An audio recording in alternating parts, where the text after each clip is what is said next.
What is going on, everyone? Welcome back to the channel. As you can see, to my left, I'm joined here by Samuel and his absolute beauty of a 350Z. Now, the story behind this is I've actually wanted one for quite a while. Some of you guys probably know I have mentioned it in a video previously. And Sam's really kindly driven down today, 2.5 hours, through central London, with a bit of clutch issues, and brought it down today so I can have a little look around it, take it for a drive, and just see what the car's like to drive. So what we're going to do, I'm going to give you guys a quick look around the car, and then we'll jump in, speak to Sam a bit about the car, about his thoughts, and any sort of problems, things to look out for when you're buying one of these, and then we'll take it for a spin.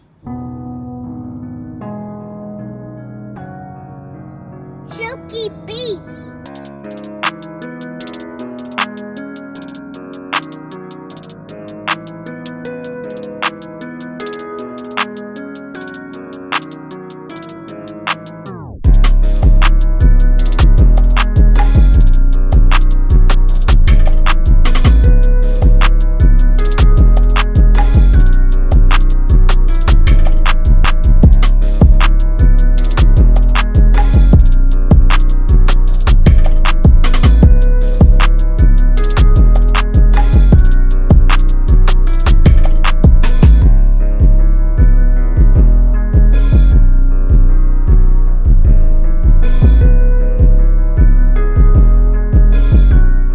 First, just jumping in the car, I've seen quite a few videos about these and everyone seems to say, I'm not sure if you'll agree, that the interior isn't great. Yeah. But I mean, jumping in it and looking at it, it's really not bad at all. I actually probably saw in that clip, and there are a couple of things which I do really love, especially these gauges up here.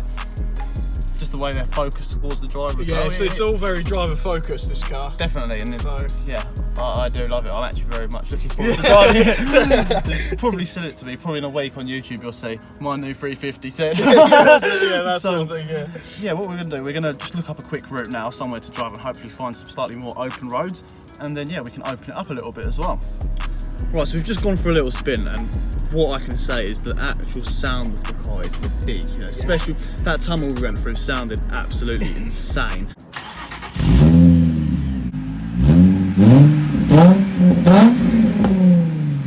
But what we're going to do, we're going to talk a bit about what to look out for when you're buying one of these cars, because as with any car, there's always going to be small issues and niggles which you want to spot before you buy the car to save you hassle in the long run. So I'm going to hand over to Sam. What would you say to look out for when you're looking to buy one of these cars? Most of it is sort of like common sense, really. Being a 15-year-old car, you've got to sort of expect areas of rust around the arches, things like that. The struts to hold the boot up, they usually go faulty. You know, small things like that. But going with the sort of bigger picture, like internals such as engine and gearbox, like I've got now, there's a slight whine in a couple of the gears. And I believe it is only the flywheel bearing, which 90% of all the communities that have this same noise. I'm saying the same sort of thing. Yeah, it's exactly the same thing. But the engine itself is just spot on. Yeah, it's just bulletproof. It's just spot on because it's a 3.5 litre V6, produces just under 300 horsepower. Yep. There's no pressure on it. Exactly. Like, there's no proper strain on it. It's nowhere near its potential as well. I mean, yeah, exactly. With a little bit of work, you could rocket that. Yeah, exactly. Yeah. Like, you know, putting an intake plenum spacer on it, you know, you could easily gain 50, 40 horsepower just by doing small niggles like that. Yeah, which is ridiculous. Yeah. Really, like. Yeah. In regards to the interior as well, some of the plastics, I will admit, are a bit shoddy. Not so much the plastics actually, but more the materials that they use to paint the plastics. They would always mine hasn't, luckily, but they would usually peel away and sort of things like that after, you know, 100,000 miles. But luckily this one's been looked after quite well. Yeah, it's been, I mean, for the mileage, I mean, it looks like it's done, what, 40k miles by the condition of it, rather than 100, weird, so it's very weird. It is strange, but it's, I mean, you can't complain at all, can you? Yeah, For the price you pay, the all mileage, the condition of it is an absolute steal. Yeah. So yeah, I am definitely very jealous in that sense. What would you say, 3 things you love about the car? Which, you know, first one's got to be the engine. It's just the noise in the engine. It just makes such a beautiful racket. Just puts a smile on your face every time you put your foot down. Every time I, you know, go and collect it where I'm storing it, it's just, when I open those garage doors, it's just so nice. You know, and then when I floor it down the thing like this, just an absolute symphony. It really is. There is no need for music in this car. It does have a Bose sound system. I do not know why they installed it from factory because it's not needed whatsoever. Yeah. But that is ridiculous. The actual design of it, the actual shape of it, it's quite like sort of a sleek design. If you're going to buy one, you need to get the little lip spoiler that comes on the back because it does look a bit like flat on the back without it. But with that lip spoiler, it just looks great. Well, I'd say on that point as well, it's aged fantastically. Like, if you didn't see the number plate on the car, you would not know it's that age. You'd think it was fairly new. And that's what I love about these. They're just such beautiful cars. Even the interior, the way all the gauges are laid out. It's such a driver's focused car. And I haven't even driven it. Just looking at it, you can just tell it's very raw. Yeah, very raw. You know, that's what I love about my Mazda so much. So it does seem like a logical other car to buy. It's sort of one of those things where like this car was sort of the BRZ and the GT86 before they came out, you know, but they never really complained about this car because it always had the power that the 86 never had. You know, like so yeah, it's just so simple in that sort of way. But another thing that I love.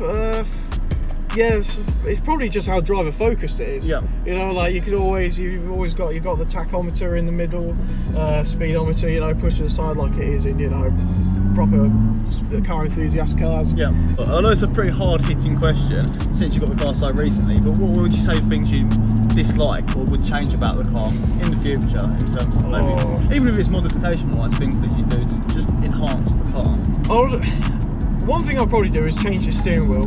It's quite chunky, you know, especially the middle bit, the T in the middle it's quite a chunky steering wheel. So I'd probably change that. But there again, I don't really know what to do with all the buttons and everything that are already on it. About before, there's a couple of options, but it's just working out what will look best. Yeah, exactly. I'd probably put a different sort of display in the middle. Probably like replace it for a touchscreen or something like that. Because it is quite a retro, you know. I do like retro, but you know, as a tape deck, I have to have a cassette player with the Norts connected to it to play my own music. So yeah, it's just a couple of things like that. The last thing I don't know. It's tough, isn't it? It is tough, yeah. It's like, because they've sort of done everything right, and you can't really blame, like, you know, the quality of the plastics and everything, because it is Nissan, you know. It's just like, when the car first came out, compared to all the Z4 competitors and Boxster and all that, it was just so much cheaper. And the thing is, at the end of the day, I'd rather they put slightly cheaper plastics and make it affordable, rather than put nice materials in it and make it unaffordable. Yeah, exactly. You wouldn't be driving it right now, right? So exactly, yeah. Yeah, I mean, I wouldn't say that's something I'd dislike. I mean, it's not even that bad quality. I've seen so many people bang on about it as if it's like absolutely terrible. It's really not. Like, I never understand why people complain about like hard, scratchy plastics. Like, it's not soft touch. Oh yeah, soft touch is nice, but it's sort of, it is what you make of it. You know, it just depends on how much you look after it. I mean, this car's been looked after very well. You know, it's still got all of its quality in place. It's got everything. You know, so I can't really think of anything else that I dislike about it, to be honest. For sure. Maybe the boot. I mean, the boot's like quite long but flat. Yeah. If you know what I mean. So like, you're good if you want to take a tray of something, but maybe not like, you know, a massive suitcase or something. But good for transporting pancakes. Yeah, that's it. Yeah, that's it really. But yeah, but you don't really buy a sports car for practicality, do you? Precisely. Like my, you just sort of, you just buy for the pleasure, really. That's it. Like my MX was probably the least practical thing. That being said, actually, I did go on a week's camping trip. Yeah. With all the stuff in my MX-5. Somehow that was a bit of a squeeze, but I made do. So that's it. Yeah. You find that there's so much more space when you need it. When you need there to do space. Yeah. I mean, what's it like with these 15-year-old cars, for example? Like, it's just literally come back up the cruise control. I was telling you earlier, you know, it's just. It was working when I was coming down, and then after I picked you up, it stopped, and then it started working again, and now it started flashing at me again because it's wrong. So it's just so much character with these cars, you know. You just won't get that with a new 370 or something like that. They're just so well produced. Yeah, exactly. So even the insurance is literally not bad. I was very surprised. So if you don't mind saying, how much did you say you paid? Because you're 19. Yeah, I'm 19, and unfortunately I had an accident in my last car that I owned. But before then, I was looking at prices for this car for insurance in the year, and it was kind of around £2,500. Which is ridiculous. Like, I always thought being a 3.5 litre V6, Yeah. you'd think it was a lot. You did mention earlier the insurance companies classify it as a hatchback, which is very strange to believe. Yeah, it's really weird. But for insurance purposes, you can't complain. Yeah, can't complain. I drive a 350Z hatchback. Yeah, that's it. Yeah. But yeah, like, you know, so it's just one of those things. If you have to put a black box on it to make it cheaper, go ahead, but I think it's sacrilege if you do. Yeah. But yeah, if you do, then please unsubscribe from this channel. So what we'll do is we'll catch up when we've swapped over, and we'll see what my thoughts are on the car, and probably hear me at the end of the video saying when one of these is going to be coming along on the channel, because yeah, like I said before, I was saying to Sam, I've wanted one for quite a while, and I've been looking and I've been toying with the idea. And yeah, I think I'm just going to have to bite the bullet now to do this. Yeah. So yeah, girlfriend's approved as well, so you know, it's a win-win for me at the moment. Definitely. So yeah, what we'll do, we'll catch up in a second. So we're back and we've just swapped over, and the first thing I have to say is just listen to that. That literally sounds insane.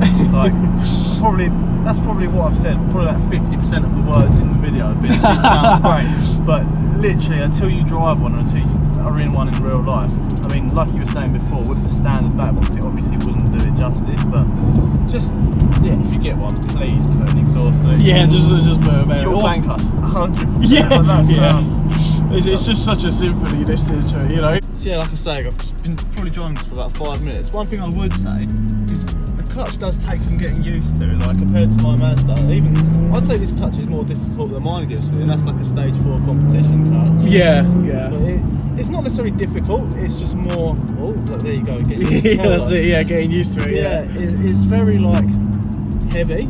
I'd say it gives you quite a bit of time. It definitely, you know, work your legs a bit. Like, you don't need to go to the gym, do you? Yeah, that's it. Yeah, leg day. Don't miss leg day with this. To be fair, I couldn't complain at all. I'd happily drive this over going to the gym. Yeah, definitely. Yeah, I drive this everywhere, every day. But yeah, just sleeping here, like. Just living it. Yeah, but like even driving, you know, through like, you know, these small roads that are now through a town, it just works so well. And the power's there when you need it as well. Like, you don't need here you don't need the power, but as soon as we, let's say for example, go around the corner and there's no cars in front, you can just put your foot down and there's no delay. Yeah. Which is one of the real positives about having a naturally aspirated car, I think. That's one thing I do miss, is when you put a turbo on, you do have that little couple of seconds where you have to wait for it. Oh my god, that is so... So yeah. Well guys, you will be seeing one of these on the channel near you very soon, I can assure you. This has been a more expensive day than I thought it was going to be. It's all in the fun, isn't it? Yeah. And the thing is as well about the price, you know, is sure, like, you know, I bought this for less than $3,000, yeah, fair enough, but you know, there's loads of other ones out there for like less than $3,000. You know, the mileage isn't really anything to worry about with these cars, because the engine is so well done. As long as it's been maintained properly, the absolute smile on his face explains everything. But yeah, you know, like, you know, mileage is nothing to worry about with these cars. Just, you know, focus on something that with a good body, good interior, things like that. People do that. You just half went and then it's like, no. Yes, I know, I'm not having that. Like, don't want to get in the way of you. Sure enough, the fuel economy is a bit, you know, crap. It's not too bad. I mean, it's not too bad, yeah, but you don't really buy a sports car for it to be economical, do you? Like, I mean, on the way down here, I was getting about 35 mpg on highway. Decent, really. Yeah. Like, and sort of in the town, I mean, what sort of thing are we getting? We're getting 26 mpg just going through, you know. I've gone down like 2 since I've got in the driver's seat. Yeah, that's usually the case. So guys, I'm going to leave the video there. I hope my facial expressions at some point in this video, if you're looking to buy one of these cars, have sold it to you.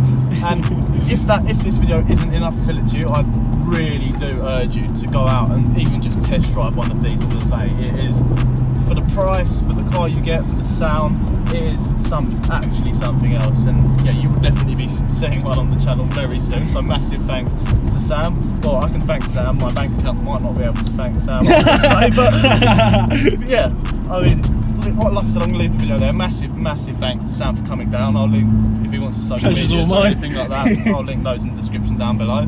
So do go check him out. He did mention he's going to be setting up a YouTube channel soon. So as and when he does, then yeah, give me a shout and I'll put it in the description.